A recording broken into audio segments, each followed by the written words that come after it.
Hello students, welcome back to my channel. In this video, we shall take a look at propensity to consume. The term propensity to consume in economics refers to the tendency of individuals or groups to spend their income on goods and services rather than savings.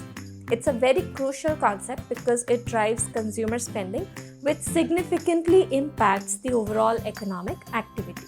Now, many boards do talk about this concept in detail, while some just touch upon it. So without wasting any time further, let's take a look at what are the different types of propensities to consume.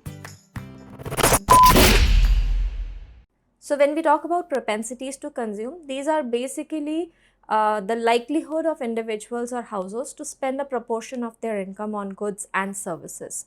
Now, there are two types of propensities to consume. The first one is average propensity to consume, and the second one is marginal propensity to consume. Marginal propensity to consume is something that we will take a look at in our next video. Average propensity to consume is the main focus of today's video. By definition, average propensity refers to the ratio of consumption expenditure to the total corresponding level of national income. I've just written income. It's basically national income. It's a macroeconomic concept. So given this definition, this is the formula for average propensity to consume, and it is consumption expenditure over income expenditure. So when we talk about APC or average propensity to consume, it represents the proportion of total income that a consumer is spending on consumption. So let's take a look at this particular schedule. So we have income here, which goes upwards from 0 to 400 crores, consumption, which also tends to go upwards from 40 to 360 crores, and we have APC calculated with the given formula, which is consumption over income. So these are the values that you would see APC taking given these figures. So we see that APC is 1.2 in the second case, in the third case it's 0, in the fourth case it's 0.93, and in the fifth case it is 0.90. If we pay a very close attention, we see that the APC has a decreasing trend as the income increases. Let's take a look at this particular diagram. In this diagram, y-axis talks about consumption. National income is measured on the x-axis. We have the aggregate demand curve plotted based on these figures. We have all the pointers here, and based on these pointers, once a line is drawn through, we get the aggregate demand curve. So now when we talk about APC, the formula for APC is consumption over income. So this is consumption and this is income. So this divide by this will give me the value for APC. So on an AD curve or an aggregate demand curve, APC would generally represent any single point.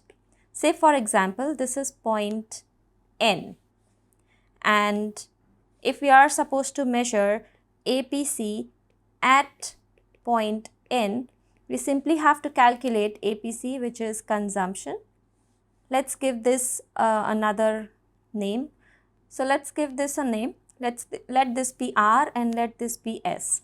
So at point N, APC would be Rn over Ns. Right? So this is how you would calculate APC at any given point on the aggregate demand curve.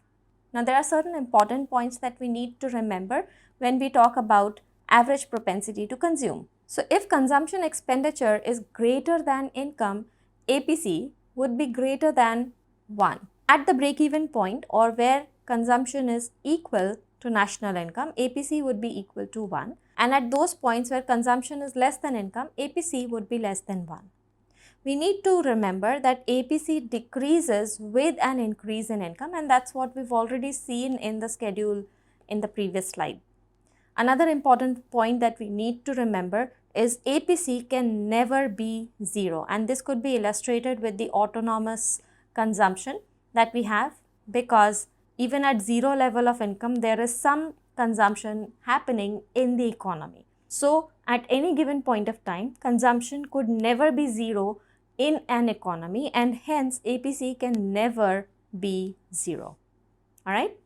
Hey students, if you find my videos useful, please do like and subscribe to my channel. I shall see you in another video with the second part of the propensity to consume, which is marginal propensity to consume.